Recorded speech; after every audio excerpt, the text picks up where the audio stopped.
Greater اسرائیل بنے گا. حدیث میں خبریں یہ سارے مسلمان ممالک تمہارے ہاتھ سے نکل جائیں گے مسلمانوں. یہ عراق اور اردن اور یہ اور وہ یہاں تک کہ ترکی سعودی عرب کا بھی شمالی حصہ نکل جائے گا. البتہ مدینے کا جو ان کا پروگرام ہے اس کو اللہ نہیں پورا ہونے دے گا. مدینے میں داخلے کی ان کو اجازت نہیں ملے گی. بہرحال یہ سارا کچھ ہونے والا ہے. وہ وقت بھی آنے والا ہے کہ حضور کی ایک حدیث کے مطابق ایک شخص کے 1000 بیٹے ہوں گے تو 999 ختم ہو جائیں گے، ایک بچے گا. یہ وقت بھی آنے والا ہے کہ حضور فرماتے ہیں اتنی بڑی جنگ ہوگی، اتنی خوریزی ہوگی کہ پوری زمین اٹھ جائے گی لاشوں سے. تو پرندہ جو ہے کوئی ایک تو پرندے ہوتے ہیں کہ جو مردار خور ہے، گدھ ہے، وہ تو بڑی خوشی سے اتریں گے، تناول فرمائیں گے لاشوں کو. اسی طریقے سے کوے ہیں، چیلے ہیں. لیکن جو نفاست پسند پرندے ہیں وہ لاش کے اوپر اترنا نہیں چاہتے. تو ایک پرندہ اڑتا چلا جائے گا، اسے کہیں زمین پر اترنے کی جگہ نہیں ملے گی، لاشیں ہی لاشیں ہوں گی. یہاں تک کہ وہ تھک ہار کر اس کی جو ہے پر جواب دے جائیں گے، گرے گا تو لاش پر گرے گا.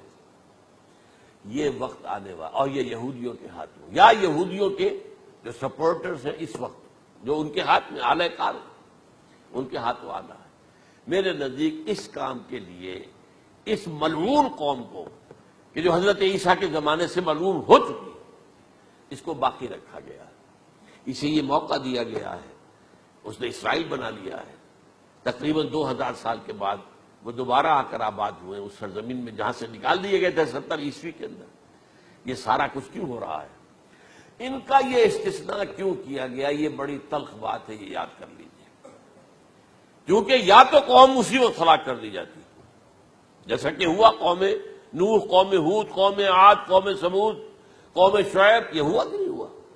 اور سدوم اور عمورہ کی بستیاں جہاں حضرت لوط بھیجے گئے، اور آل فرعون جو ہلاک کیے گئے. یا تو پوری قوم ہلاک کی جاتی؟ نہیں. یہ یوں سمجھیے کہ اس پورے معاملے کو درمیان میں سے ایک وقفہ دے دیا گیا، حضرت عیسیٰ کو اٹھا لیا گیا اور حضرت عیسیٰ دوبارہ آئیں گے. یہ کیوں کیا گیا؟ اب اس میں بڑی تلخ بات آپ سے کہہ رہا ہوں، یہ آپ کے لیے قبول کرنا آسان نہیں، حلق سے نیچے اٹھنے کی مشکل سے. اس قوم کو زندہ رکھا گیا ہے جو ملعون اور مغضوب علیہم قوم ہے.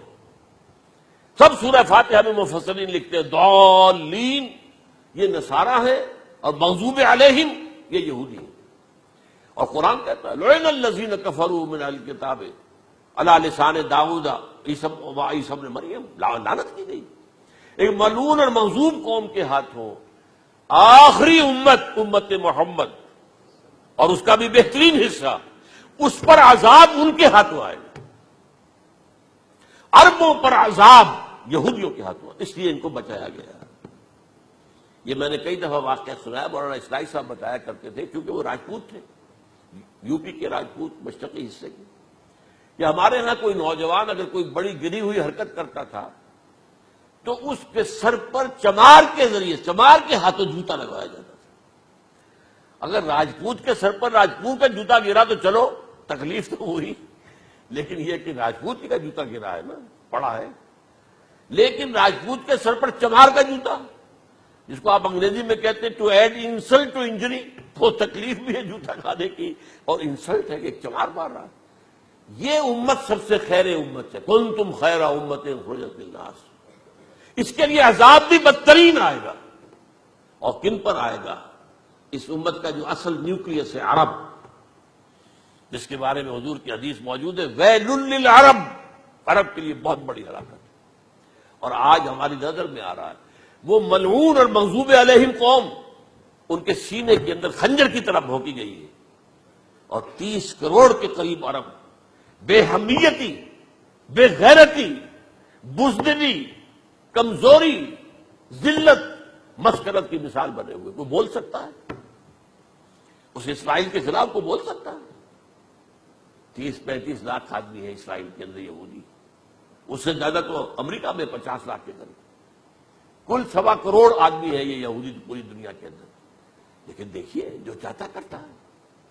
جب چاہا اس نے عراق کے ایٹمک انسٹالیشن کو تباہ کر دیا، اور سعودی عرب کی فضا میں اس کو فیول کیا ہے انہوں نے. دوبارہ ریفیولنگ جو ہوئی ہے ان کے جہازوں کی، وہ سعودی عرب کی فضا میں ہوئی. اللہ تعالیٰ نے یہ کوڑا ان مسلمانوں کے لیے رکھا ہوا ہے کہ جن کے رتبے ہیں سوا، ان کی سوا مشکل ہے. جتنا اونچا مقام اللہ نے دیا عربوں کو، ان میں حضور کو اٹھایا، ان کی زبان میں اپنا آخری کلام نازل کیا، تو ان کی ذمہ داری بھی بہت ہے. جن کے رتبے ہیں سوا، ان کی سوا مشکل ہے. یہ ہے میرے نزدیک واللہ اعلم